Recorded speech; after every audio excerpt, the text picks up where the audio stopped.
மாற்றுத்திறனாளிகள் மற்றும் முதியோர்கள் எளிதில் பயன்படுத்தும் வகையிலான தாழ்தள பேருந்துகள் சென்னையில் இயக்கப்படுகின்றன. அதில் உள்ள சிறப்பு வசதிகள் குறித்து நமது செய்தியாளர் ஆனந்தன் அளித்த கூடுதல் தகவல்களை தற்போது பார்க்கலாம். சென்னை போக்குவரத்து கழகத்திற்கு புதிய பேருந்துகளை கொடுத்திருக்கிறது. குறிப்பாக 88 புதிய பேருந்துகளை கொடுத்திருக்கிறது. பல்வேறு தொழில்நுட்பங்களிடம் உள்ளடக்கி பொதுமக்களுடைய எளிதாக பயணம் மேற்கொள்ளக்கூடிய வகையில கட்டமைச்சிருக்காங்க. என்ன மாதிரியான விஷயங்கள்ல உட்கொண்டு வந்திருக்காங்க அப்படின்னு நம்ம நேரில் சென்று பார்க்கலாம். அப்ப எல்லா பேருந்துலயுமே பயணம் செய்யும் போது எப்பவுமே ஆட்டோமேட்டிக் டோர் இருக்கும். நம்ம வழக்கமா நம்ம முன்னாடியே பயணம் செஞ்சதுதான். ஆனா இந்த பேருந்துல பயணம் செய்யும் போது ஸ்டெப்பே இல்லை. இதனால 2 ஸ்டெப்பு 3 ஸ்டெப்பு ஏறி தான் உள்ள போற மாதிரி இருக்கும். ஆனா இதுல வந்து ஸ்டெப்பே இல்லை. ஏன்னா நேரடியா ஏறி செல்ற போல இருக்கு. ஒரு யங்ஸ்டர் வந்து இதே நிலையில ஏறி செல்லலாம். ஒரு வயசானவங்க எப்படி ஏறி செல்வாங்க தான் இந்த பஸ் வந்து நீங்க பாத்துட்டே இருப்பீங்க. கொஞ்சம் தாழ்வான நிலைக்கு வந்து வரும். உடனே ஒரு ஃபர்ஸ்ட் ஸ்டெப் வர மாதிரி வரும். அந்த ஸ்டெப்ல வயசானவங்க இதை கால் வச்சு இப்படி ஏற செல்லக்கூடிய வகையில இதை வந்து கட்டமைச்சிருக்காங்க. வந்த உடனே இதற்கு முன்ன பழைய பேருந்தெல்லாம் பார்த்தீங்கன்னா ரொம்ப நெருக்கமா இருக்க மாதிரி இருக்கும். பயணிகள்லாம் வந்து நிக்க முடியாத ஒரு நிலையில வந்து இருக்கும். பல்வேறு தொழில்நுட்பங்கள் இருக்கு. நம்ம ஓட்டுநர் நரேஷ் நம்மிடம் இருக்கார். அவர்கிட்ட நம்ம கேட்கலாம். சார் வணக்கம் சார்.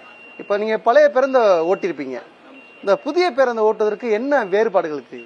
இதுல ரொம்ப வித்தியாசம் இருக்கு சார். இதுல வந்து லிஃப்ட் சிஸ்டம் இருக்கு. யாருன்னா வயசானவங்க ஏறினாங்கன்னா அதுக்கும் ஏறத்துக்கு லிஃப்ட் சிஸ்டம் இருக்கு. தாழ்வாகவும் ஏற்றிக்கலாம், இல்லை மேடாகவும் ஏற்றிக்கலாம். அப்புறமா வந்து இதில் வந்து கிளச்சு கிடையாது, கியர் கிடையாது. ஆட்டோமேட்டிக்காக இது ஓட்டுறதுக்கு நல்லா இருக்கு சார். ரிவர்ஸ் கியர் போட்டாவே ஆட்டோமேட்டிக்காக இதில் வந்து ரிவர்ஸும் பார்க்கலாம், கேமரா கியர் பார்க்கலாம். ஆட்டோமேட்டிக்காக நல்லா தெரியுது. நிறைய இடத்துல வேகத்தடை இருக்கும். அப்படி போகும்போது வந்து ரொம்ப தாழ்வா இருக்கிறதுனா பள்ளமா ஒரு தாழ்வான மூவ் பண்ணும்போது ஹைட் பண்ற மாதிரி எதுவும் லெவல் கொடுத்துருக்காங்களா? அது இந்த சுவிட்ச் அழுத்தணும்னா ஆட்டோமேட்டிக்கா ஒரு 10 கிலோமீட்டர் ஸ்பீட்ல போகும்போது அது பட்டன் அழுத்தணும்னா ஆட்டோமேட்டிக்கா அது மேடு ஏத்திக்கும் சார். பார்த்தேன் எல்லாமே வந்து ட்ரெயின்ல தான் மைக்கெல்லாம் இருக்கும்.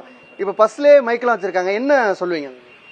யாராவது கை வெளியே வச்சாலோ இல்ல எதனா எமர்ஜென்சி எதனா இருந்தாலோ இது வந்து நான் மைக்ல சொல்லி மைக் எடுத்து வச்சு சொல்லலாம் சார். ஆட்டோமேட்டிக்கா சொல்றதுக்கு வாய்ப்பு உண்டு சார். இப்ப அங்க ரெட் கலர்ல லைட் எரிஞ்சிட்டே இருக்கு. பப்ளிக் என்ன பயணிகளுக்கு என்ன வந்து செய்தி சொல்றதுக்காக கொடுத்துருக்கீங்க? இது வந்து எதனா எமர்ஜென்சி அது போல டைம்ல லைட் போட்டு நம்ம காட்டலாம் சார். இது ஆயத்தனமான ஆட்டோமேட்டிக்கா அலாரம் சவுண்ட் வரும் சார். சார் அவர் வந்து சுவிட்ச் போட்டாருன்னா இங்க ஒரு பெல்ட் மாற்றத்துக்கு இருக்குது சார். அதை எடுத்து விட்டு